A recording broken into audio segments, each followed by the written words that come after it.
वरती T1 T2 लिहायचं. आधी काय करायचं, वरती T1 T2 T3 T4 हे पदांचे नाव आहेत. पहिले पद term 1 T1, term 2 T2, term 3 T3, चौथे पद टर्म 4 T4 असा त्याचा अर्थ आहे. मग इथे पुन्हा याप्रमाणेच आधी दोन सलग पदांमधील फरक काढू. काय लिहायचं, आधी दोन सलग, बोला पुढे सांगा, पदांमधील फरक काढू. फरक ठीक, सांगा दोन सलग पदांमधला फरक कसा काढायचा, बोला दोन सलग पदांमधला फरक कसा काढायचा. T2 वजा T1, T3 वजा T2, T4 वजा T3. सांगा काय, बोला T2 वजा T1, त्याच्यानंतर T3 वजा T2, त्याच्यानंतर T4 वजा T3, त्याच्यानंतर बस एवढे तीन पद झाले. T4 पर्यंत जेवढे दिलेले तेवढेच. T2 वजा T1 5/2 वजा 2, T3 वजा T2 3 वजा 5/2. काय केलं, किमती टाकत आहे ना. हे बघा T4 ची किंमत 7/2 वजा T3 ची किंमत 3. आता हे आपल्याला सोडवायचं आहे, हे आपल्याला सोडवायचं.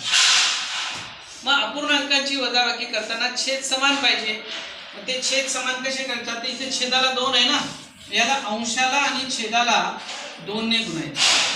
अंशाला आणि छेदाला 2 ने गुणायचं. इथे 2 आहे, इथे नाही, मग याला अंशाला आणि छेदाला 2 ने गुणायचं. इथे काहीच नाही म्हणजे 1 घ्यायचं, काहीच नाही तर 1 घ्यायचं. गुणिले 2 गुणिले 2. आता छेद समान कसे होतात बघा. पहिलं पद जसंच्या तसं 5/2.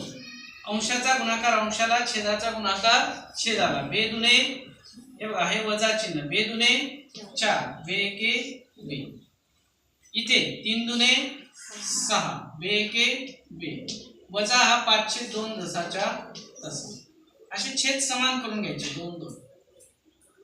7/2 जसाच्या तसा, वजा 3 दुने 6, बेके बे.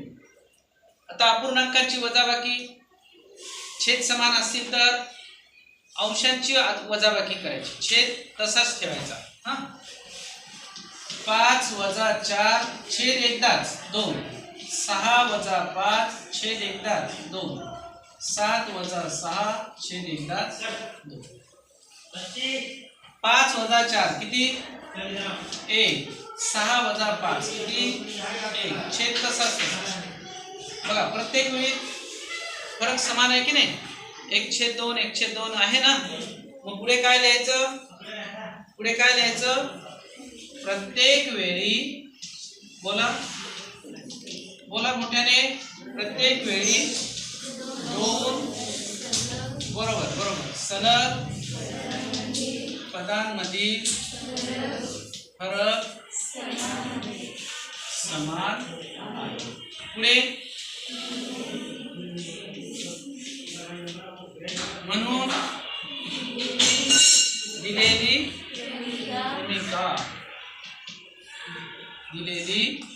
भूमिका ही, हे वाक्य पाठ करा. हा कुठे काय लिहायचं ते पाठ करायचं. ही अंकगणिती शैली आहे. म्हणजे संख्या बदलून दिल्या तरी तुम्हाला हे सोडवता आलं पाहिजे. अंकगणिती शैली आहे. फरक समान आहे म्हणून अंकगणिती शैली आहे. पुढे फरक लिहायचा आहे ना आपल्याला. येथे साधारण फरक किती आहे बरं. साधारण फरकला कोणता अक्षर वापरतो आपण, डी. बरोबर, साधारण फरक डी. किती किती आहे, हे बघा, हा साधारण फरक, सारखा फरक किती आहे, 1/2. इथे डी ची किंमत किती, 1/2. आलं लक्षात. बघा इथे फरक काय दिलेला आहे, इथे 2 4 60 सोप्या संख्या होत्या, इथे अपूर्णांक दिलेला आहे एवढाच फरक. जर तुम्हाला अपूर्णांकाची वजाबाकी समजली तर तुम्ही हे सुद्धा सोडवू शकता. याची प्रॅक्टिस करा. हा